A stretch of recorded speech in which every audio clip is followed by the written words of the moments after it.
नमस्ते, मैं हूँ सारा अली खान और आप देख रहे हैं फिल्मी बीट। असली चोर मिलने वाला है, आपको पता चलेगा कि 5 और चोरियां भी हो गई हैं। फिर सारा हो ही नहीं सकती थी उस दुनिया में। सारा मीशा बन गई थी वहाँ। Not allowed to talk to Chitra ma'am because Chitra ma'am and you need to have tension so you can't talk. आप लोग शायद मुझे काम के वक्त नहीं देखते, तो I think that I have the ability to be appropriate when I have to be.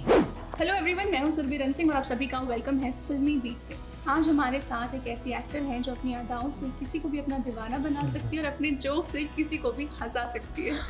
सारा अली खान, सबसे पहले आपका बहुत बहुत स्वागत है Filmi beat. Thank you.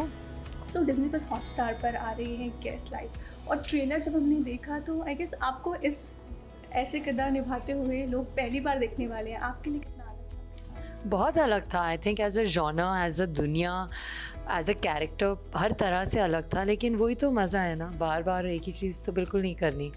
I think that if I have to say, Sara is a very movement oriented, high spirited, bubbly girl, तो उसे अगर थोड़ा शांत, ठहराव, व्हील चेयर, ये सब मैं खुद अपने आप को इमेजिन नहीं कर सकती, तो फिर निभाने में ज़्यादा मज़ा आता है। जैसे कि आपने कहा व्हील चेयर में रहते हैं, आपका जो किरदार है, सो कितना वो डिफ़िकल्ट? बहुत ज़्यादा।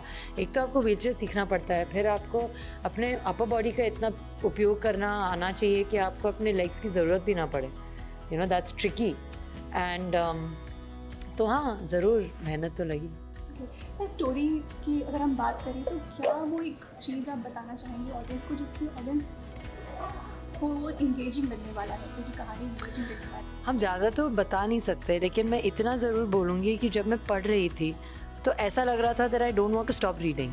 और जब भी आपको लगता है कि आपको मतलब असली चोर मिलने वाला है, आपको पता चलेगा कि 5 और चोरियां भी हो गई हैं, तो there is never, it's constantly engaging which I think is lovely. जैसे कि आपने कहा कि आप बहुत हमेशा खुश रहती हैं और आप बहुत खुशमिजाज इंसान हैं, वो सभी को पता है। तो ये कैरेक्टर इतना इंटेंस था, सेट्स पे आपकी वो रियल वाली सारा बाहर आती थी तो क्या होता था? तो पवन साहब बोलते थे you are not allowed to talk to Chitra ma'am because Chitra ma'am and you need to have tension so you can't talk.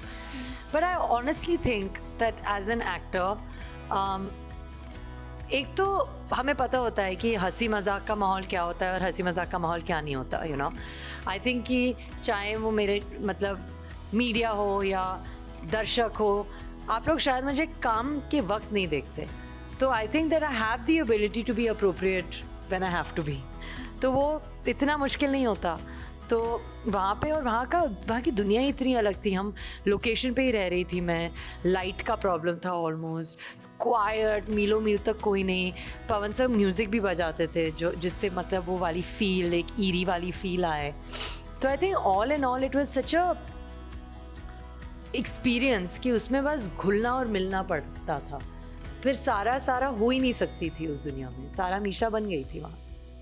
Yes, मेरा अगला सवाल यही था कि हम मोस्टली ऐसे एक्टर से सुनते हैं जब भी वो इंटेंस कैरेक्टर प्ले करते हैं तो उससे निकलना उनके लिए बहुत मुश्किल हो जाता है, काफ़ी समय तक उनके दिमाग में वो चीज़ें रहती है। सो आपके साथ ऐसा कुछ हुआ ये कैरेक्टर प्ले करने के बाद? देखिए, as an actor I feel कि इमेजिनेशन जो एक चीज़ होती है वो बहुत स्ट्रॉन्ग होती है। जब अब मैं होमी सर के साथ काम कर रही हूँ मर्डर मुबारक में, और उसमें पंकज त्रिपाठी जी भी हैं, उनके साथ मैं काफ़ी वक्त बिता रही हूँ, और उन्होंने जैसे कहा कि अभिनय का बहुत इम्पोर्टेंट ये हिस्सा ये है कि आप कल्पना कर सकें, क्योंकि जीवन में ये तो नहीं होगा ना, ऐसा ज़रूरी नहीं अगर आपको किसी को मारना है दैट आप मर्डरर बन जाओ, या अगर आपके फादर मर यू लाइक अगर मेरे फादर मिसिंग हैं या मर गए हैं, have to imagine that rather than actually put myself there. You won't always be able to do that. तो आई थिंक दैट इस फिल्म में भी of course it is mentally draining, it is mentally, if you अगर आप अपनी energy किसी भी चीज़ में डालो उसका प्रभाव तो पड़ता ही है। पर I think that if you can distinguish between shooting hours and pack up, it keeps you sane. तो मैं उस दुनिया में 24 घंटे नहीं थी, 12 घंटे थी। फिर I got to be normal, go workout, do my thing. I think that's healthier for me. क्योंकि जब भी कोई फिल्म आती है तो उसका BTS जानने का भी लोगों को बहुत आते देखते रहो हमारा इंस्टाग्राम आते वीक। बट कोई इंसिडेंट आप शेयर करना चाहोगी एक्टर्स के साथ, प्रोड्यूसर्स, डायरेक्टर के साथ में कुछ ऐसा हुआ हो जिसमें आप लोग बहुत हंसे हो, ऐसा कोई इंसिडेंट आप शेयर करना चाहोगे? मैं आपको दिखाऊंगी, पोस्ट होते रहेंगे। Okay, alright. आपने गुलमोहर देखी? बहुत अच्छी लगी, क्योंकि बहुत समय के बाद दादी ने काम किया है, आई लव्ड इट। कोई आप लोगों की कुछ बात हुई इसमें, मतलब आपने कुछ उन्होंने एक कमेंट दिया कि हाँ आपको कैसी लगी, या ऐसा कुछ कॉन्वर्सेशन आप दोनों के बीच? Of course, and I was just so happy to see her. I think she's the epitome of grace, and it was amazing to watch her.